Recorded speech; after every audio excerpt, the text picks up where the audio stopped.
Hello friends, मैं सरिता और आज मैं आप लोगों के साथ शेयर करने जा रही हूँ गोंद के लड्डू की रेसिपी। ये लड्डू खाने में जितने लजीज होते हैं उतना ही सेहत के लिए लाभदायक भी होते हैं। इस लड्डू में हमने गर्म तासीर की सामग्री का इस्तेमाल किया है, इसीलिए ठंडी के मौसम के लिए ये बहुत ही फ़ायदेमंद होंगे। और अगर रोज़ 2 लड्डू आप खा लेते हैं तो ये आपके इम्यूनिटी सिस्टम को भी बढ़ाती है और ठंड लगने से बचाने में मदद करती है। तो आइए बनाते हैं गोंद के लड्डू। इसके लिए मैंने लिया है आधी छोटी कटोरी किशमिश। ये लंबे वाले किशमिश है, इसीलिए मैंने इनके 2 टुकड़े कर लिए हैं। 1 कप काजू, 1 कप बादाम, 1 कप नारियल का बुरादा। मैंने घर में ही सूखे नारियल को कद्दूकस कर लिया है।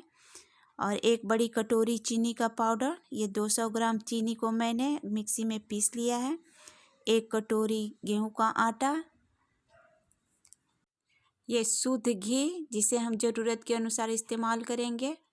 और 100 ग्राम गोंद, इसका हम आधा इस्तेमाल करेंगे। तो आइए बनाते हैं गोंद के लड्डू। तो इसके लिए हमने गैस का फ्लेम ऑन करके पैन चढ़ा दिया है और पैन भी गर्म हो गया है। तो अब हम इसमें 2-3 चम्मच घी डाल देते हैं। हम घी को उतना ही डालेंगे जिससे कि गोंद अच्छी तरह से तल जाए। तो घी को हल्का गुनगुना होने तक हम गर्म करेंगे और गैस का फ्लेम हम लो मीडियम ही रखेंगे। तो घी हल्का गर्म हो चुका है और अब मैं इसमें डाल दे रही हूँ गोंद। तो गोंद हम थोड़ा थोड़ा करके ही तलेंगे। तो मैंने 1 चम्मच गोंद को डाल करके और इसे अच्छी तरह से भून लूँगी।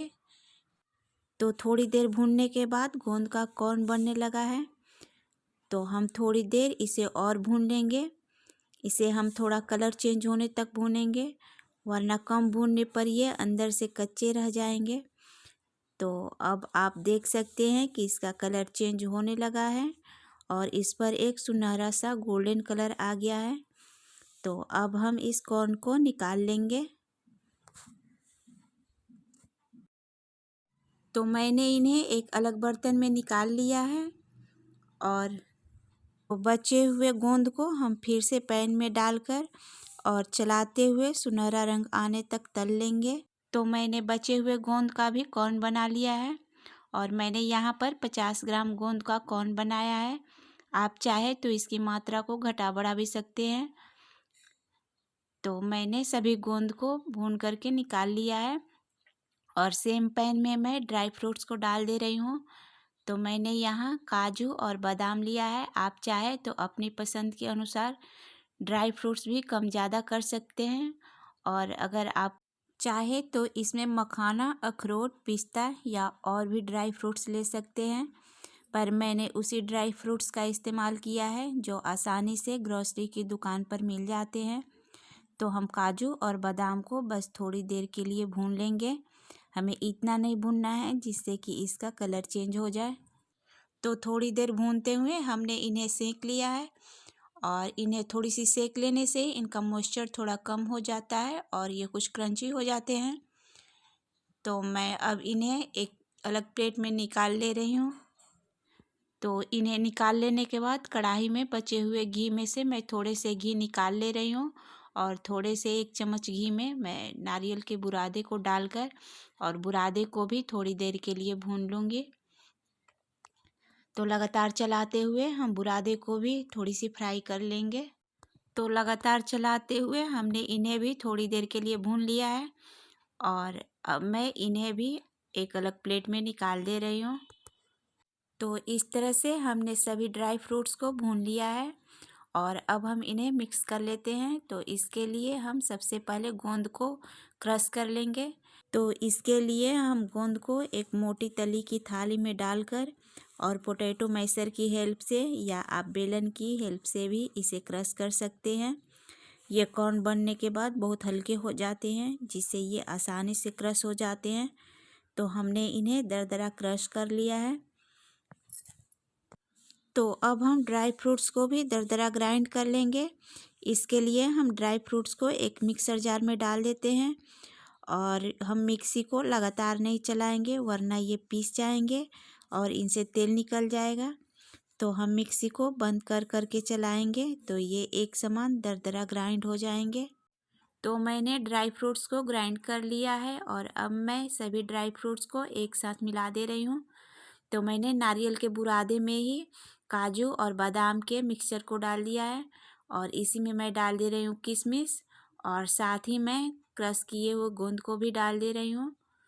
तो मैंने सारे ड्राई फ्रूट्स को एक बर्तन में इकट्ठा कर लिया है और अब हम आटा भून लेते हैं। तो इसके लिए फिर से हमने गैस का फ्लेम ऑन करके और पैन चढ़ा दिया है। यहाँ हम एक बात का ध्यान रखेंगे कि आटा भूनने के लिए हम मोटी तली के बर्तन का यूज करेंगे। अब मैं इसमें घी डाल दे रही हूँ। तो ड्राई फ्रूट्स तलने के बाद जो घी बच गया था उसे भी डाल दे रही हूँ और इसके साथ ही मैं 2 चम्मच घी और डाल दे रही हूँ। तो घी भी मेल्ट हो गया है और अब मैं इसमें आटे को डालकर और लो मीडियम फ्लेम पर लगातार चलाते हुए भून लूँगी। तो आटे को हमें तब तक भूनना है जब तक कि इस पर सुनहरा गोल्डन कलर ना आ जाए। इसे भूनने में हमें ज़रा भी जल्दबाजी नहीं करनी है।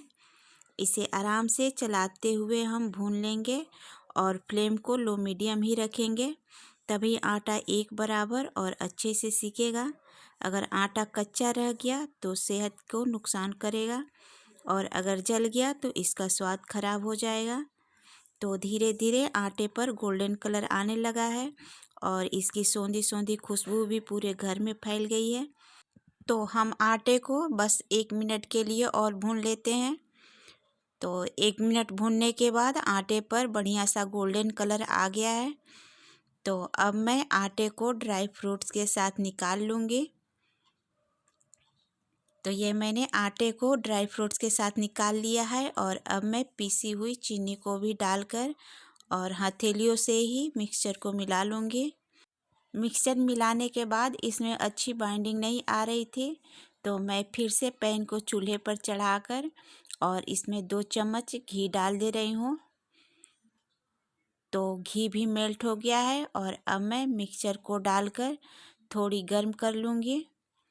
तो गर्म करने से इनमें की चीनी थोड़ी मेल्ट हो जाती है, तो लड्डू में भी अच्छी बाइंडिंग आ जाती है। तो मैं इन्हें लगातार चलाते हुए 1 मिनट के लिए गर्म कर ले रही हूँ। लड्डू को बनाने में मैंने पानी का इस्तेमाल नहीं किया है, मैं घी में ही लड्डू को बना रही हूँ, इसीलिए लड्डू ज़्यादा दिनों तक टिकाऊ रहेंगे। आप चाहे तो इसे एयर टाइट कंटेनर में भर कर रख दें तो लड्डू महीनों चलेंगे। और अब मैं इन्हें थोड़ा ठंडा होने के लिए फिर से उसी बर्तन में डाल दे रही हूँ, लेकिन इन्हें थोड़ा ही ठंडा करेंगे। जैसे ही हाथ लगाने लायक हो जाए हम इनका लड्डू बना लेंगे, वरना ज़्यादा ठंडा होने पर भी लड्डुओं में बाइंडिंग नहीं आएगी। तो हम हथेलियों से थोड़े प्रेशर के साथ लड्डुओं को बना लेंगे। तो लड्डू आप अपने हिसाब से थोड़े बड़े या थोड़े छोटे बना सकते हैं। तो फ्रेंड्स, मुझे उम्मीद है आप लोगों को यह लड्डू बनाने की रेसिपी पसंद आई होगी। तो प्लीज़ आप मेरे वीडियो को लाइक करें, शेयर करें और मेरे चैनल को सब्सक्राइब करें। तो इसी तरह से मैंने सभी लड्डुओं को बना लिया है और एक लड्डू आपको तोड़ के भी दिखा दे रही हूँ। ये देखिए लड्डू कितने सॉफ्ट और नरम बने हैं।